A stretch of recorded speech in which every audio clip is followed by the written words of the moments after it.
大家好，အားလုံးပဲမင်္ဂလာပါရှင်။ Shanghai ဘာသာနဲ့ကြိုဆိုပါရစေ။ဒီနေ့ကတော့ Grammar Class Elementary Level ရဲ့ Part 2ပါ။အဲ့တော့ Part 2မှာတော့ပေါ့နော်ကျွန်တော်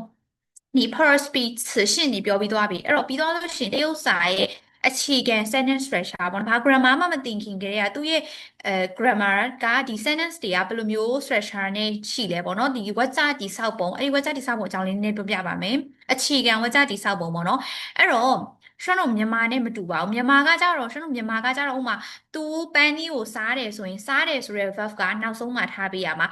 subject ကအရင်လာမယ်ပန်းကြီးဆိုတာက object ကအလယ်မှာလာပြီးတော့မှစားတယ်ဆိုတဲ့ verb ကနောက်ဆုံးမှရှိတာပေါ့နော်ဒါကတော့မြန်မာစာရဲ့ sentence structure ဒါမဲ့လေတရုတ်ကကြတော့အဲ့လိုမဟုတ်ဘဲနဲ့ subject verb object နဲ့သွားတယ်နော်အဲ့တော့သူကဘာနဲ့သွားတူလဲဆိုတော့ English စာနဲ့သွားတူတယ် English ကလည်းအဲ့လိုပဲ subject verb object သွားတယ်ဘာသာစကားဖြစ်တယ်ပေါ့နော်အဲ့ဒါကြောင့်မို့လို့သူကအင်္ဂလိပ်စာနဲ့ဆိုတော့တူတယ်မြန်မာစာနဲ့ဆိုလို့ရှိရင်တော့ပုံစံကတိတ်ပြီးတော့မတူပါဘူးပြီးအဲ့ဆိုရင် example sentence လေးတစ်ခုရေးထားတယ်ပေါ့နော်အဲ့ဒါကဖတ်တတ်ကြမှာပါနော် basic ဟို HSK ဝါလောက်ပြီးတဲ့သူဆိုရင်我是缅甸人အဲ့တော့我ကကြတော့ subject ငါဆိုတဲ့ subject 是ကကြတော့ verb ဖြစ်သည်ပေါ့နော်ဖြစ်သည်ဟုတ်သည်ဖြစ်သည်ဆိုတဲ့အဓိပ္ပာယ်缅甸人ကကြတော့မြန်မာလူမျိုးဟုတ်ပြီနော်အဲ့တော့ငါကမြန်မာလူမျိုးဖြစ်တယ်အဲ့တော့မြန်မာမှာဆိုရင်မြန်မာစကားဆိုရင်ငါကမြန်မာလူမျိုးဖြစ်တယ်ဆိုရင်ဖြစ်တယ်ဆိုတဲ့ verb ကနောက်ဆုံးမှထားရတယ်ဒါပေမဲ့တရုတ်မှာတော့သူကအလယ်မှာထားပေးရမယ်我是缅甸人ရမယ်နော်ဟုတ်ပြီဒါကတော့အခြေခံ sentence ပေါ့နော်ဘယ်အချိန်ပဲဖြစ် subject verb object အနေနဲ့သွားပါမယ်အဲ့ဒါပြီးတော့နောက်တစ်ခုကကြတော့အချိန်ပါလာပြီဆိုရင်အချိန်ကြတော့သူအင်္ဂလိပ်စာနဲ့သွားမတူတော့အင်္ဂလိပ်စာကြတော့သူကလေရှေ့ဆုံးမှထားခြင်းထားတယ်ဒါမှမဟုတ်ရှင်စမ်းကြောင်းရဲ့နောက်ဆုံးမှ last night တို့ yesterday တို့ဘာလို့ဆိုနောက်ဆုံးမှတစ်ထည့်တာမျိုးအဲ့လိုမျိုးရှိရဒါပေမဲ့လေတရုတ်မှာကအချိန်ကိုနှစ်နေရာပဲထားလို့ရမယ်ဘယ်နေရာမှာလဲဆိုတော့စာကြောင်းတစ်ကြောင်းလုံးရဲ့အစစာကြောင်းတစ်ကြောင်းလုံးရဲ့အစ subject ရဲ့အရှိဒါမှမဟုတ် subject ရဲ့အနောက် verb ရဲ့အနောက်မှာလုံးဝအချိန်ကိုထားလို့မရအောင်အဲ့ဒါတော့လုံးဝသိချောင်းမှတ်ထားမှာပါနော် verb ရဲ့အနောက်မှာလုံးဝအချိန်ထားလို့မရအောင်စာကြောင်းတစ်ကြောင်းလုံးရဲ့နောက်ဆုံးမှာလုံးဝအချိန်ကိုမထားအောင်အချိန်ကနှစ်နေရာပဲထားရမယ်ပထမတစ်နေရာကကြတော့ subject ရဲ့အရှိမှာထားရမယ်နောက်ထပ်တစ်နေရာကကြတော့ subject ရဲ့အနောက်မှာထားပေးရမယ်အဲ့တော့အဲ့နှစ်နေရာနဲ့ကိုကြိုက်တဲ့နေရာထားလို့ရမယ်မင်းတို့အဲ့ဆိုရင်အောက်က example sentence ဖတ်ကြည့်မယ်နော်每天我去学校ဟုတ်ပြီအဲ့တော့每天နေ့တိုင်းဒီမှာဆိုရင်အချိန်ကစာကြောင်းရဲ့ပထမဦးဆုံးအစမှာထားတယ်我ဆိုငါ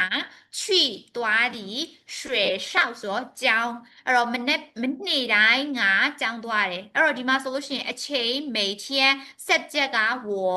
verb 动词က去သွားတယ်နေရာသွားတယ်ဆိုရင်နေရာ object ကရွှေလျှောက်ကျောင်းကိုပြောတာအဲ့တော့ငါနေ့တိုင်းကျောင်းသွားတယ်အဲ့လိုမဟုတ်လို့ရှိရင်老师说我每天去学校အဲ့လိုမျိုးပြောလဲရတယ်အဲ့တော့ကိုကြိုက်တယ်လို့ပြောလို့ရမှာနော်每天我去学校ပဲဖြစ်ဖြစ်我每天去学校ပဲဖြစ်ဖြစ်ရမယ်အဓိကမှတ်ထားမှာတော့အချိန်ကအဲ့ဒီနှစ်နေရာလွယ်လို့ကျန်တဲ့နေရာမှာထားလို့မရပါဘူးဒါကတော့ဘယ်နော်ကိုကတခါလေးကြာရင်အပြောပိုင်းမှာပေါ့နော် grammar နဲ့အပြောနဲ့တခါလေးကြာရင်တော့မတူဘူ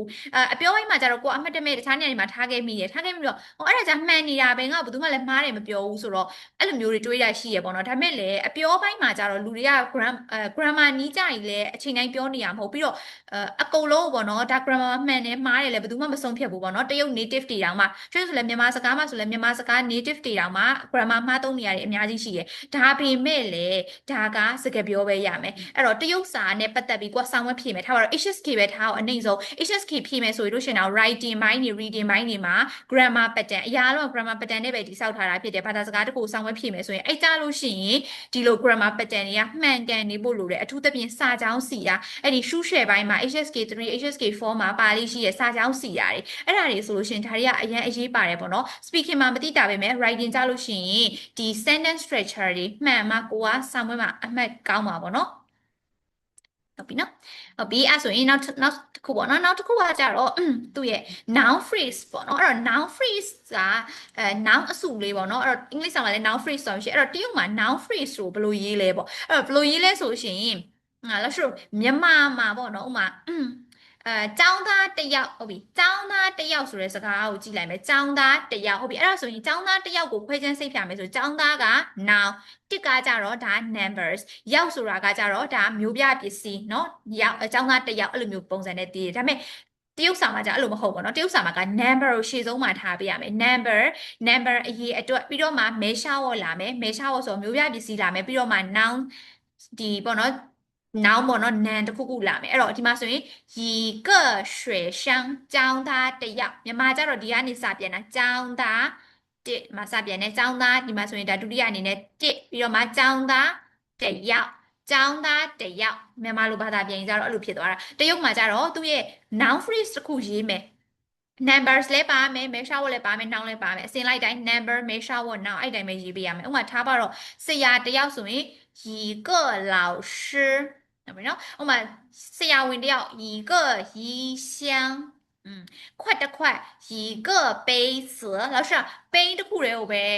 ဥပမာပေးလို့ပေါ့နော်တရုတ်မှာလျှက်词တွေမဲရှားဝတ်တွေဆိုတာအများကြီးပဲသူတို့ကမဲရှားဝတ်ကိုအရင်မတူအောင်သုံးတာပေါ့နော်မျိုးစုံခွဲထားတာဖြစ်တဲ့အတွက်ကြောင့်မို့လို့မဲရှားဝတ်ကတော့ကိုက level မြင့်လာတဲ့အများကိုတရုတ်စာကိုပို့ပြီးသင်လာကြလာတဲ့အများမဲရှားဝတ်တွေကအများကြီးပို့ပြီးသိလာလိမ့်မယ်ပေါ့နော်ဒါကအခြေခံအကျဆုံးမဲရှားဝတ်ဖြစ်တဲ့ကနဲ့ example ပေးထားတာပေါ့နော်မေနောက်ပြီးသွားလို့ရှိရင်